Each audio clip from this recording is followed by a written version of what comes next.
and welcome to New Game Plus for another week. My name is Donald and I'm joined by Megan. How are you? Hey, I'm actually pretty good this week. Yes. You know? Yeah, you ready for another big episode of New Game Plus? I am, because I feature very heavily in this one. Yes, you do.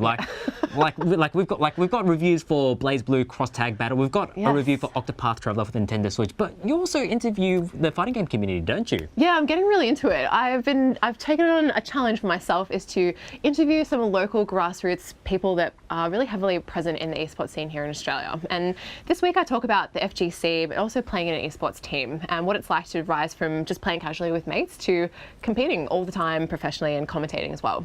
Like, especially like a game like Melee, which it's got its community roots. So it's like a massive community. And I've met this guy, I know Alex and Patrick, I've known them for a long time, and we've travelled overseas, especially to Evo together. And I wanted to pick their brains about that transition from, all that kind of thing and what it's like to really commit to being like fully fledged into the community. Like, could you see yourself going through that process to try and make it big, to make it pro esporter in anything? And that's what I asked them. I think I really wanted to find that out and what drives them to keep going and pressure them to play better.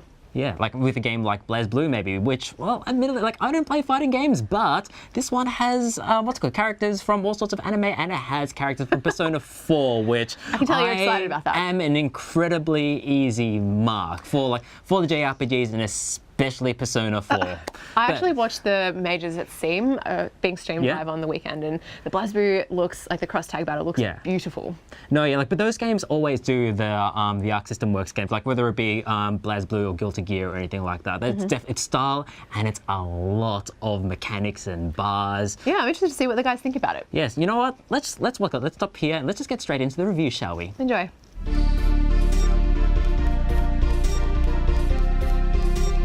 The Arc System Works have become suddenly a prolific fighting game organisation. They've done it for years. They've made Guilty Gear and Blazblue and all these other games that have been synonymous with Japanese gaming, and especially that particular style of fighting game. And they've gotten so big that they've decided, you know what, let's take all these popular franchises that we've made fighting games for and put them together in a tag game a la early Marvel vs. Capcom and see what we can make. And that game is Blazblue Cross Tag Battle. I brought Shane in because, unsurprisingly, it's a Shaney game. How you feeling? Like, what do you think? Like, I mean, okay, let's be real. You're the Persona kid. You're the Blazblue kid. I mean, we all play them. Yeah. But I guess having this game, which is a crossover of all of those, plus Ruby. Like, honestly, that wasn't really the biggest surprise. No. Like, Ruby actually kind of works just because she's got a scythe. Yeah. Already everything's somewhat robotic and like over-articulated. Honestly, I'd say the biggest one is Uniel kind of being the crossover, which, like, it really works really well because most of them have really big long arm weapons and stuff. So either Golio and plus their art style is so fantastic. Like, I love the Uniel art style. Uniel art style is great, as well as even the soundtrack. So the soundtrack in this game hits everything. Like, it grabs like the best from Blazblue, the best from Uniel, the best from Persona. Throwing it all in, then you've got Ruby. But let's not talk about that. So I guess that is the question. So it's a 2v2 tag battle system.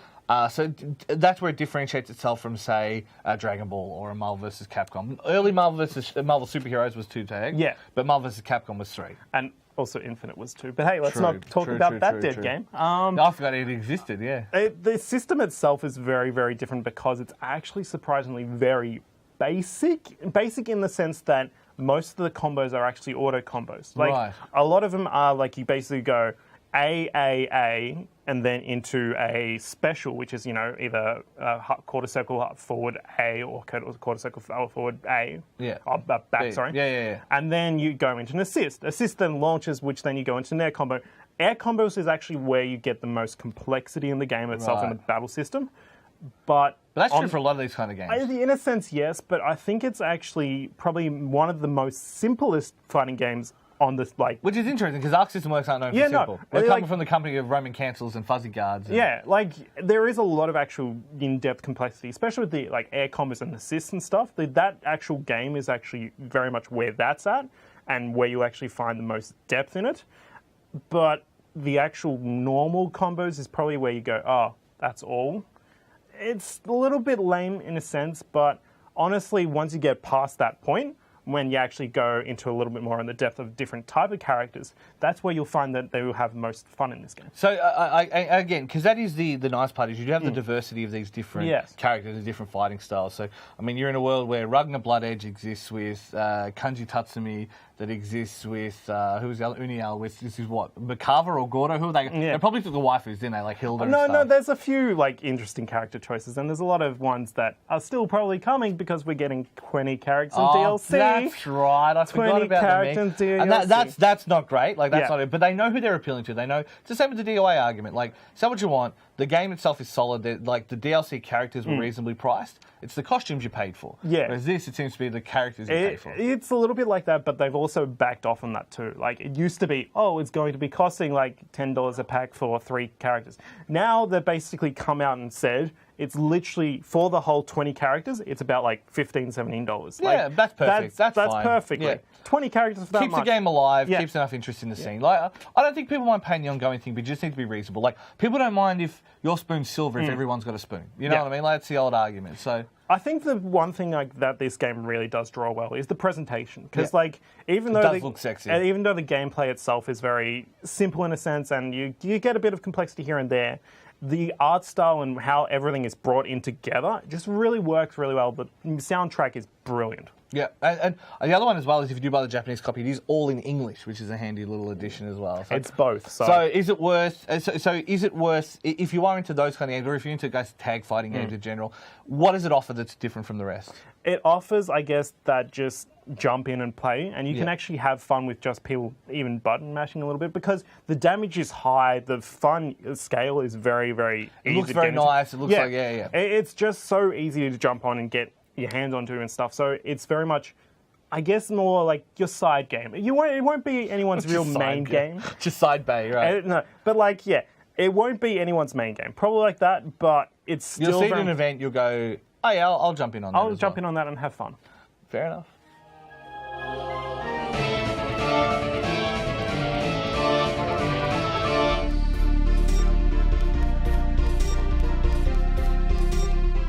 With fighting games taking a really big highlight in this year's E3 announcements with the new Smash Bros. Ultimate announcement on the Switch, and with Battle Arena Melbourne being one of the biggest esports events that Melbourne and Australia has ever seen, I thought it was fitting to invite some really key players in the Smash Bros. Melee scene to this New Game Plus settings today, just for a quick interview about what it's like to play Smash Bros. On a semi-competitive scale.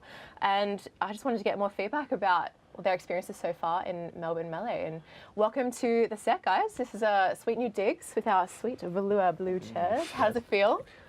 Amazing, thank you. This is Saucy, aka Patrick in real life. And this is Alex here, pretty cool guy. Welcome, and how you guys feeling? Pretty good. Yeah, relaxed? Yeah, I'm excited Right to at play home? Melee, especially in this chair. Yeah. Try not to swing. I think it's like, you can't help and it, right? super noisy, but we'll do our best. I wanted to launch off today with how many years you guys have been playing Smash Bros for, and was there a moment where you decided to take it a little bit more seriously and really pursue it? I started 3 years ago. I pretty much took it really seriously from the start. I picked it up and I didn't like losing, and I really didn't like other people taking my money. So I played like every day for about a year and took it really seriously. I've relaxed a lot since then because I can now earn a little bit of money, and I reached that goal. Nice. But, yeah. Who introduced the game to you? I started with Smash 4 when it released, and I used to play Smash 64 every day as a kid, and Smash 4 came out and I didn't like it. And then I found Melee was still played. Excellent. Very nice. What about you, Alex? I went to my first tournament in 2009, so actually sometimes I struggle to work out how many years I've been playing for. Yeah, it's a bit like that. Did friends bring you?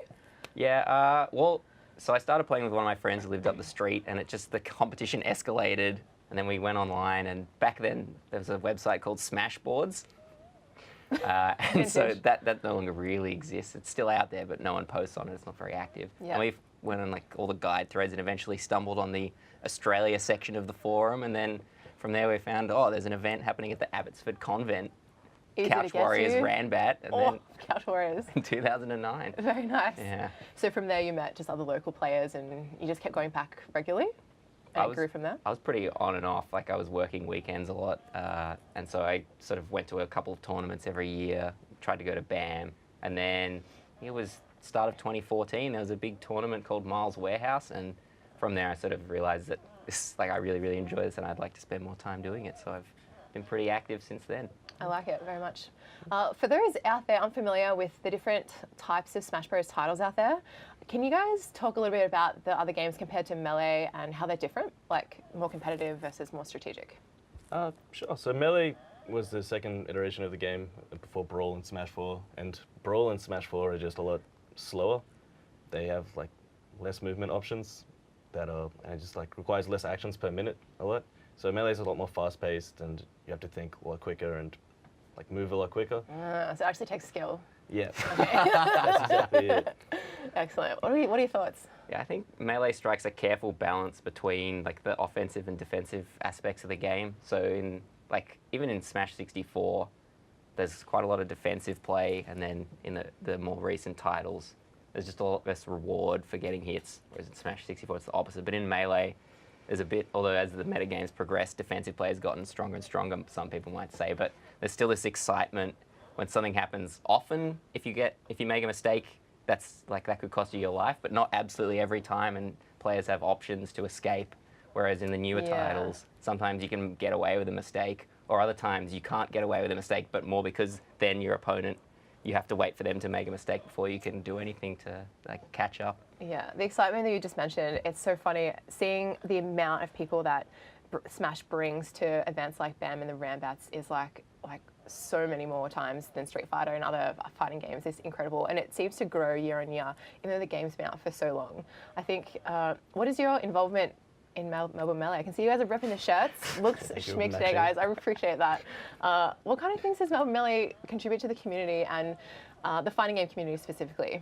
And I know you do commentating sometimes as well. Yeah, so Melbourne Melee is, I guess, like a bit like Couch Rose. It's a grassroots organisation. We're just a bunch of Melburnians who are keen on Melee, and we decided that, I guess, we wanted to offer up tournaments for people to attend. So we've just been like finding venues, and then we've got our own stream now that we've managed to build up from something that was very unprofessional, like crappy cameras, little like webcams and stuff, and now we actually have a couple of camcorders and things like that. Some great going overlays. on. I've seen it there because you guys streamed Battle Arena Melbourne as well, right? Yeah. So shout outs to Dom Hines, who does all the back He end regularly work comes for in that. here. He's done a few interviews with Pudge and stuff. It's pretty good. Yeah. Sick. What about yourself, Patrick? I do nothing with Melbourne Melee. I Sell yourself I short. get up. Yeah. I get there on the day and then help them set up, and I will help them like These see are the unspoken tournament. heroes. Yeah. Yeah. But I don't get to come to their meetings, so I'm not part of their group chat because I'm not invited. Do you want to be invited? You don't really. No, not really. I don't You're want not that ready for the responsibility. commitment. No, Yeah. I just help out when I can, really. And when BAM, the big tournament, comes around, I dedicate like my whole weekend like trying to help out, like setting up, closing down, and everything. I think that's the best bit about it. It's like that real camaraderie feel. I think Yeah. we all sort of step up when it comes to it, just to make sure it's like seamless and perfect, and it makes a total difference, I reckon.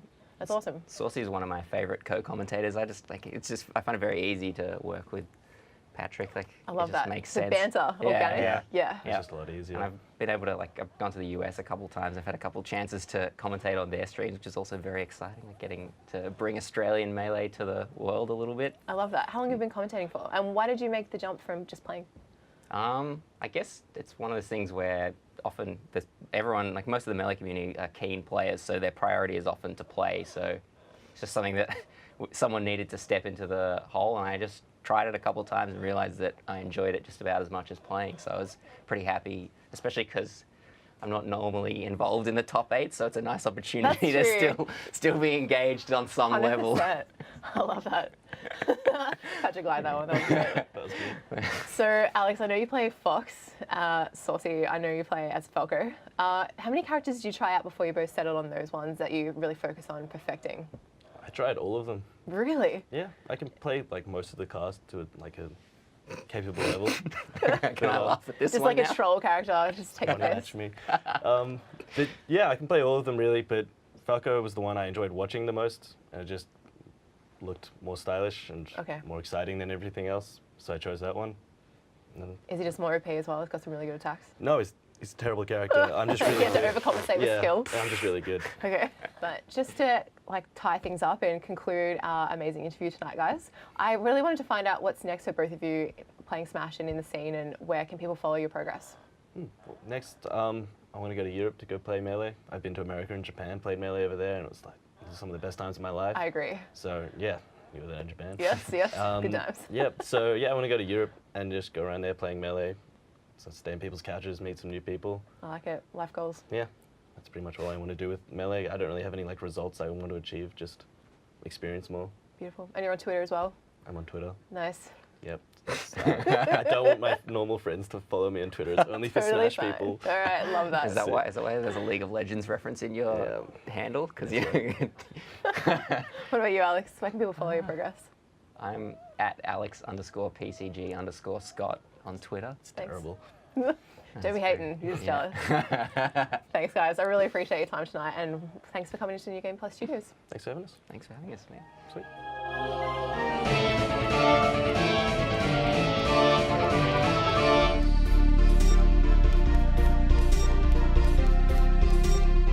You know what, I'm not even going to put any effort into prefacing this review. We're going to be talking about Octopath Traveler. I mean, it's a game, it's on Switch. We go through way too many Switch games. I'm here joined with Jason because the official Switch... Could you stop clicking, please? All right.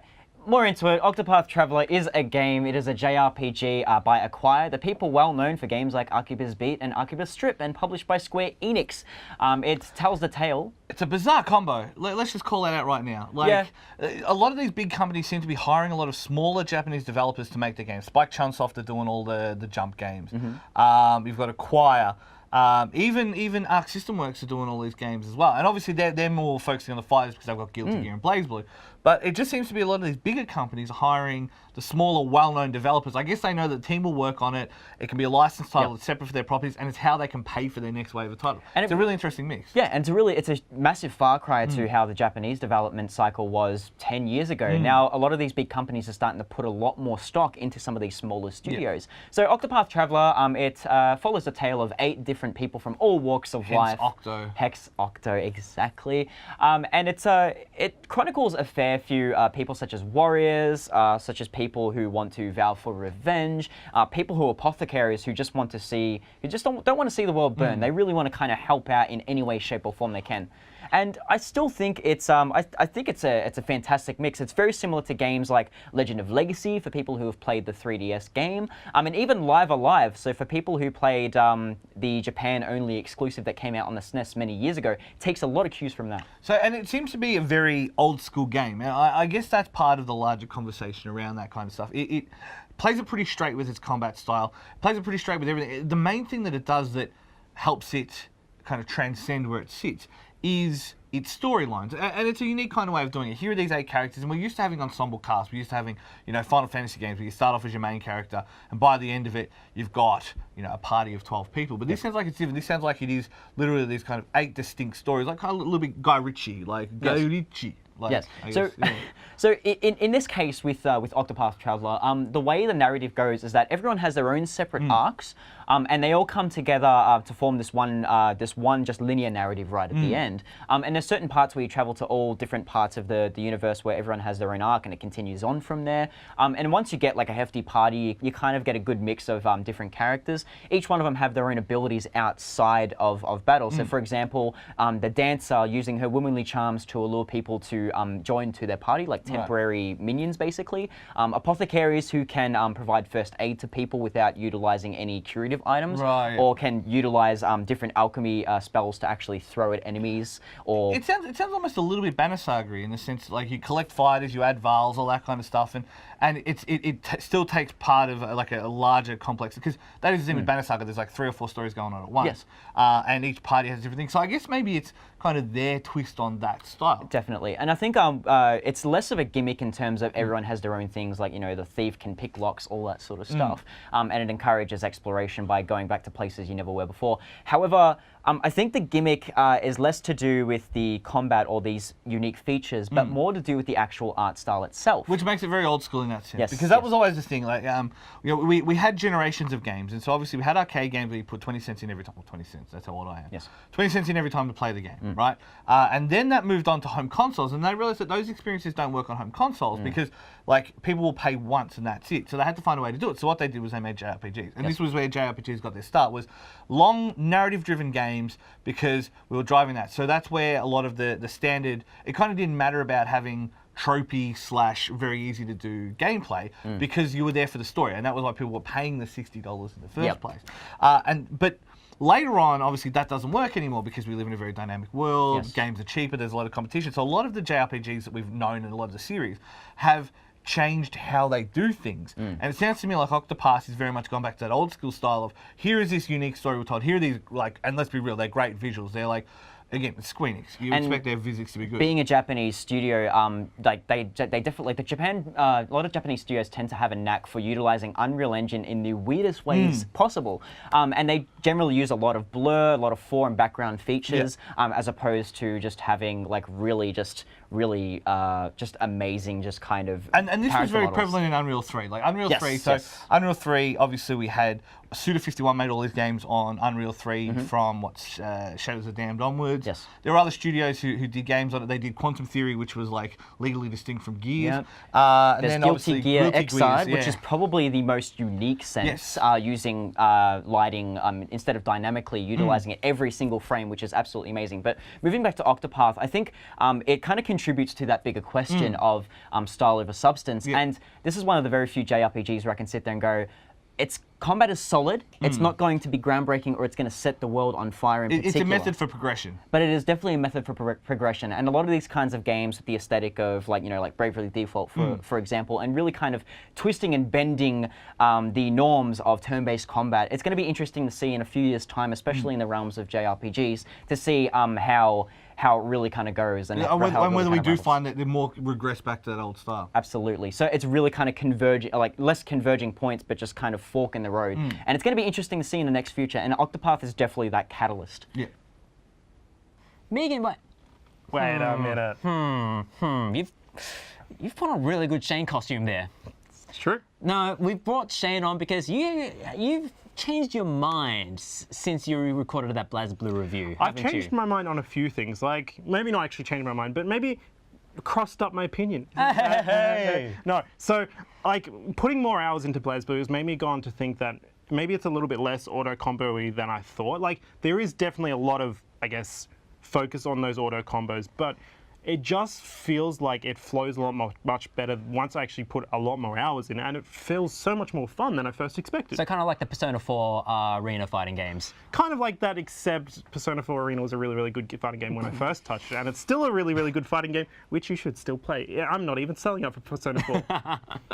But also, like, you've got some thoughts on Octopath Traveller, don't you? Like, that's another thing. Like, it is kind of an old school RPG, but okay, old school is maybe not the word I like. That's maybe more the thing than anything. Like, it's still like turn-based and it's still like stand in a row kind of thing, but it doesn't feel like a Final Fantasy V game or something like that. There's so much different new mechanics that it doesn't make it feel old school. There's so much new to it that I feel like old school's maybe not the right word, I'd say. It's just very much more complex than that. yeah, but like you kind of want that from a JRPG, don't you? Like mechanical depth for days. Because otherwise, you are basically just pressing that auto win button, and you might as well be playing a gacha game at that point. Basically. I mean, you're not innocent of that. Oh no, that's next week that we talk about Pokemon Go. Hey. Foreshadowing future content. But until then, thank you very much for watching New Game Plus for this week. If you want to watch more New Game Plus, visit our website at www.newgameplus.tv. Instagram, Twitter, Twitch, YouTube, we're all at New Game Plus TV. New Game Plus TV, one word, no spaces. Check us out on all the social media channels possible. Thank you very much for subbing in for this closing segment, Shane. Thank you very much too, Don. And we will see you all next week.